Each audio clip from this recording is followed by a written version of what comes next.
Hi viewers, welcome to Rudresh vlog. இன்றைக்கி பார்த்திங்கன்னா எங்கள் அம்மா வீட்டில் வந்து எப்படி டெய்லி ரொட்டீன் பண்ணுறாங்க அப்படின்றத பற்றி தான் இன்றைக்கி பார்க்க போகிறோம். காலையில் பார்த்திங்கன்னா ஏர்லி மார்னிங் 4 o'clock எழுந்திரிச்சிருவாங்க.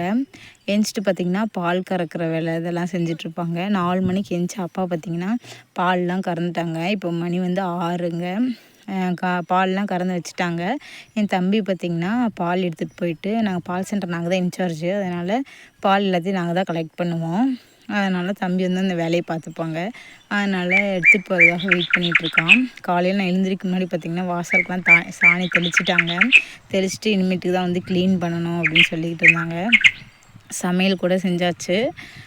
குழம்பு எல்லாமே வச்சாச்சு. சாப்பாடு மட்டும்தாங்க வைக்கிற வேலை இருக்குது. இதை பாருங்கள், சன்சைன் வந்து செம்ம சூப்பராக இருக்குது. எப்பவுமே காலையில் எழுந்திரிச்சோன்னே பார்த்திங்கன்னா சூரியன் வந்துடும் பளிச்சுன்னு. நல்லாவே இருக்கும் இந்த கிளைமேட்டு. இந்த சூரிய வெளிச்சம் பார்த்திங்கன்னா பிரைட்டாக இருந்துச்சு. இன்றைக்கி ரொம்பவே நல்லா இருந்துச்சு. அப்பா வந்து பார்த்திங்கன்னா மாட்டுக்கு தண்ணி வச்சிட்ருக்காங்க. பார்த்திங்கன்னா நாங்கள் 10 மாடு வச்சுருக்கோம். அந்த 10 மாடு வச்சுருக்கோம். அதுக்கு வந்து டெய்லி வந்து காலையில் எழுந்துச்சி பால் கறந்துட்டு அந்த சாணியெல்லாம் அள்ளிட்டு அதுங்களுக்கு தீனி போடுறதுக்கே மணி 9 10 மணி ஆயிருங்க. ஏர்லி மார்னிங் 4 மணிக்கு எழுந்திரிச்சு 10 மணி வரைக்கும் பார்த்திங்கன்னா இந்த வேலைங்களுக்கு சரியாக இருக்கும்.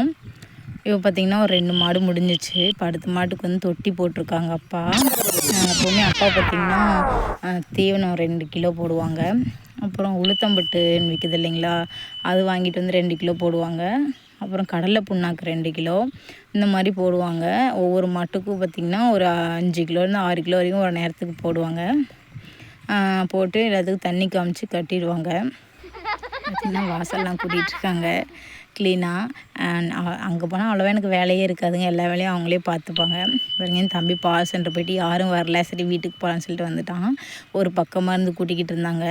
நானுமே பார்த்திங்கன்னா வந்து ருத்ரேஷ்க்கு வந்து எங்கள் வீட்டில் இருக்கும்போதெல்லாம் பார்த்திங்கன்னா ஹீட்டு தான் யூஸ் பண்ணுவோம்.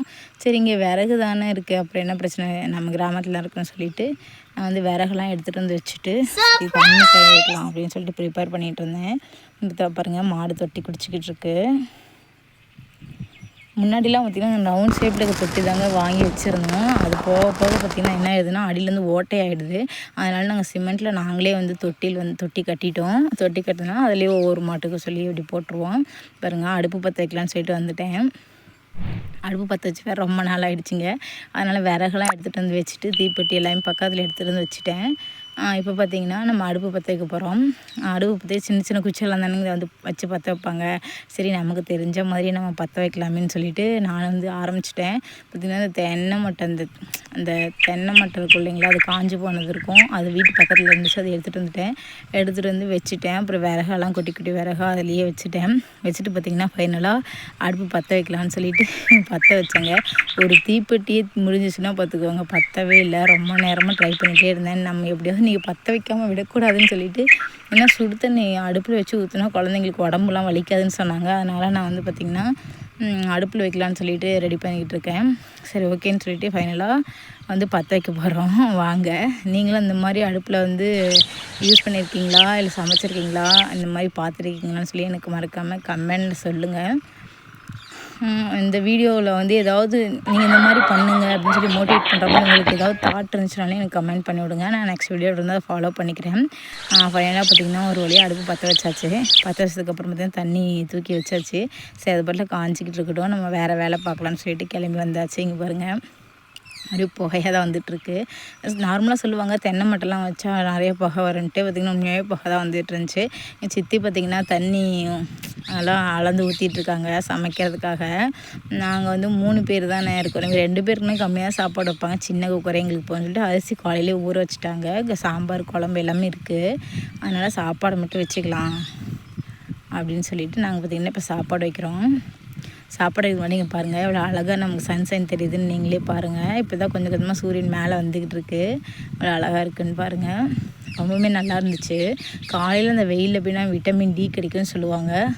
அந்த மாதிரி காலையில் நாங்கள் வேலை செய்யும்போது இந்த வெயில் வந்துடும். சரி நம்ம வாங்க குக்கரில் போய் குக்கரை எடுத்துகிட்டு போய் நம்ம அடுப்பில் வச்சிடலாம். வச்சு அது விசில் வரட்டும். விசில் எடுத்துக்கிட்டு நம்ம ருத்ரேஷ்லாம் எழுப்பி விட்டு குளிக்க வச்சு நம்மளுக்கு வந்து ஃபங்க்ஷன் போகணும், அதனால் கிளம்பலாம் அப்படின்னு சொல்லிகிட்ருக்கோம். இதை பாருங்கள், இதான் எங்கள் வீட்டு கிச்சனில் இருக்க அடுப்பு. நாங்கள் வந்து அதை ஆன் பண்ணிவிட்டு இப்போ குக்கர் தூக்கி வச்சிடலாம். அது வச்சதுக்கப்புறம் பார்த்திங்கன்னா விசில் வரட்டும், நம்ம பாத்திரம்லாம் எடுத்துகிட்டு போய் கழுவிட்டு வந்துடலான்னு சொல்லிட்டு எல்லாத்தையும் ரெடி பண்ணிகிட்ருக்காங்க. எல்லாம் ஒரு பாத்திரம் கூட விட மாட்டாங்க என் சித்தி. ஒரு சின்னதாக தட்டு தண்ணி மூடி இந்த தட்டாக இருந்தாலும் கூட பரவாயில்லன்னு சொல்லிட்டு எடுத்துகிட்டு போய் கழுவி எடுத்துகிட்டு வந்து தான் மூடுவாங்க.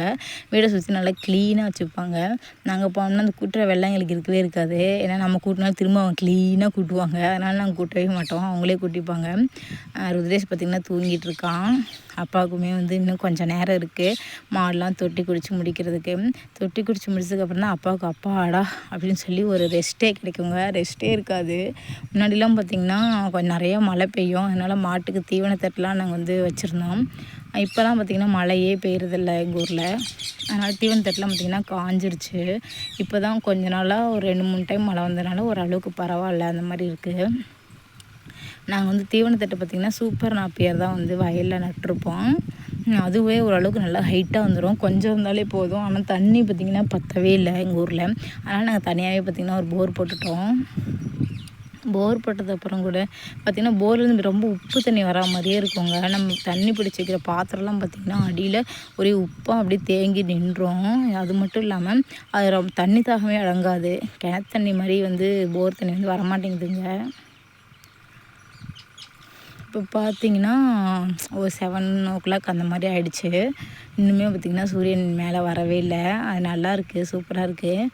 அதனால் நாங்கள் அப்படியே பொறுமையாக ஒவ்வொரு வேலையாக பார்த்துட்டு அந்த மாதிரி நல்லா இயற்கையோட இயற்கையாக வந்து எங்கள் வீட்டிலலாம் வாழ்ந்துட்டுருக்கோம். உங்களுக்கு இந்த மாதிரி இருக்கணும்னு ஆசையாக இருந்துச்சுன்னா சொல்லுங்கள் மறக்காமல், நானும் தெரிஞ்சுக்கிறேன். அந்த மாதிரி ஓரியன்டான வீடியோஸ் வந்து நான் போடுறதுக்காக ட்ரை பண்ணுறேன். இந்த வாய்ஸ் ஓவர் வந்து கொடுக்குறது எனக்கு கொஞ்சம் சிக்கலுங்க. ஏன்னா கண்டினியூஸாக என்னால் பேசவே முடியல. டக்குன்னு பேசும்போது பார்த்திங்கன்னா நிறையா பாயிண்ட்ஸ் சொல்லணும்னு நினைப்பேன், நான் சொல்லவே முடியல. முடிஞ்ச அளவுக்கு எனக்கு தெரிஞ்சதை பேசியிருக்கேன். நான் மாற்றிக்கணும்னு நினச்சிங்கன்னா நீங்கள் கமெண்ட் பண்ணுங்கள். ஏதோ மிஸ்டேக் இருந்தாலும் ஒன்றும் பிரச்சனை இல்லை. ரைட்டாக இருந்தால் ராங்காக இருந்தாலும் எனக்கு வந்து நீங்கள் கமெண்ட் பண்ணுங்கள். அப்போ தான் நான் வந்து கரெக்ட் பண்ண முடியும். இந்த வீடியோ வந்து உங்களுக்கு பிடிச்சிருந்துச்சுன்னா லைக் பண்ணுங்கள், ஷேர் பண்ணுங்கள். ருத்ரேஷ்ன்ற விழாவுக்கு மறக்காமல் சப்ஸ்கிரைப் பண்ணுங்கள். தேங்க்யூ ஃபார் வாட்சிங். பாய்.